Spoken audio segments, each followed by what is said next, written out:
Marathi romantic कथा, पावसात भिजलेली love story romantic. नुकताच सुरू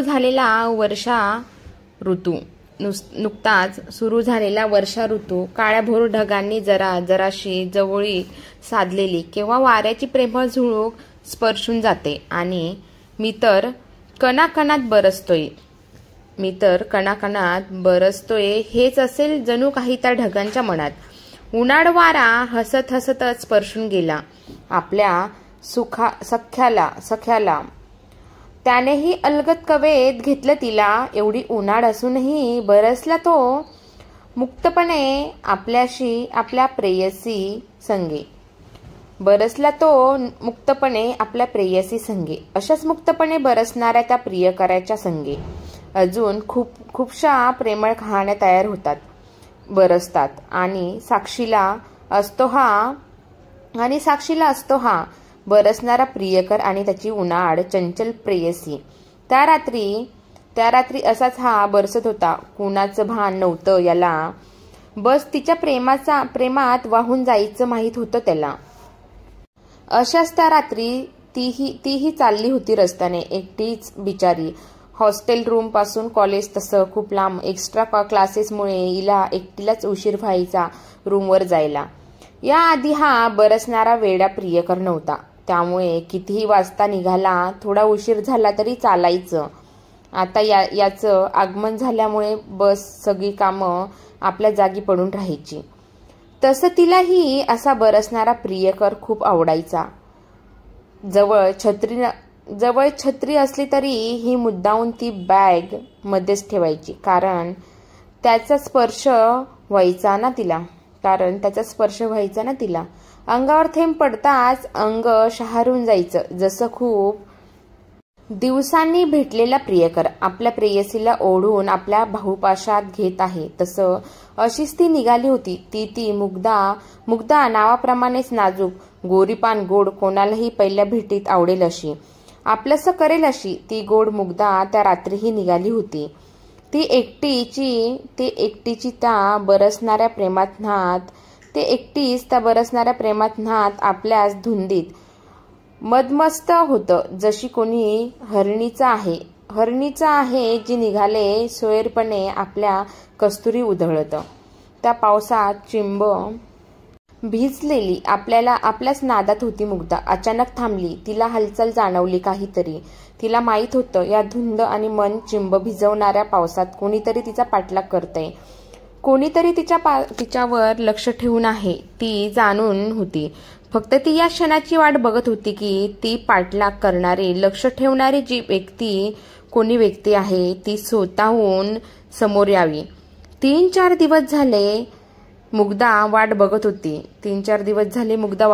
ती व्यक्ती स्वतःहून पुढे यावी पण येतच नव्हती. या विचारात असताना तिचा पाय अडगळला आणि ती खाली पडली. आधीच चिंब भिजली होती ती पावसात. वरून प्रेमवेडा बरसतच होता. जणू काही त्याने ठरवलं होतं सर्व प्रेम आताच करून द्यायचं. मनसोक्त बरसूनी मुग्धा खाली पडते. तोच कुणीतरी घट्ट पकडलं तिच्या कमरेला. त्या राकट स्पर्शाने मोहरली ती.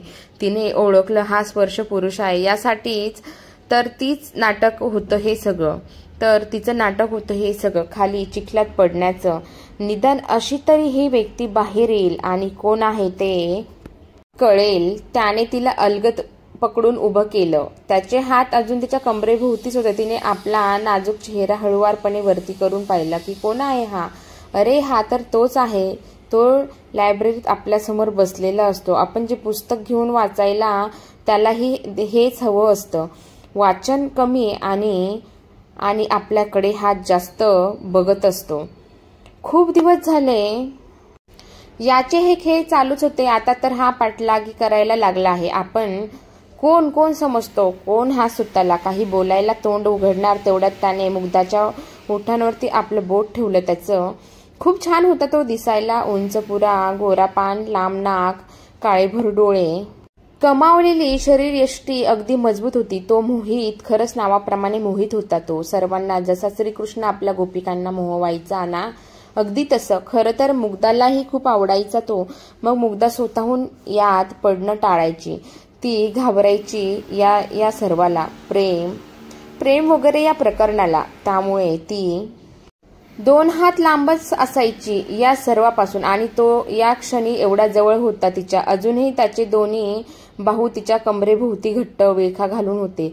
जणू काही नवऱ्याने उगवलेला वेली जसं आधार मिळालेल्या मोठ्या झाडाला बिलगून असतात आणि बहरत जातात पुन्हा आपल्याच नादात. अगदी तसं वरून तो प्रियकर बरसत होता. वातावरणात खूप सारा गारठा होता तरी त्या दोघांना आपले गरम श्वास जाणवत होते. हृदय जोरजोरात धडधडत होता. ती वेळच अशी होती, दोघेही शांत, कोणी काही बोलायचं मनस्थितीत नव्हतं.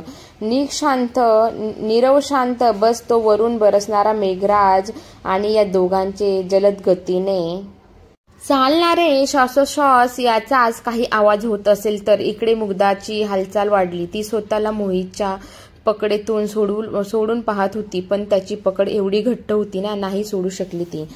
कळत नकळत तिला हे हवं होतं, पण ती ते बोलून दाखवत नव्हती.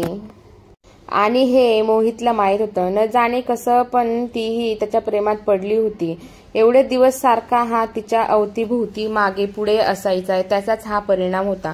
तिच्या कमरेवरचे हात हळूहळू त्याने तिच्या अंगावर आणले आणि तिला अजून आपल्या जवळ ओढून घेतलं. दोघांनाही हा स्पर्श नवासा होता. अंगावर रोमांच उभे राहिले. ती शहारली, लाजली, हळूच अलगद शिरली त्याच्या बाहुपाशात. ती ऐकू शकत होती त्याच्या हृदयाची धडधड.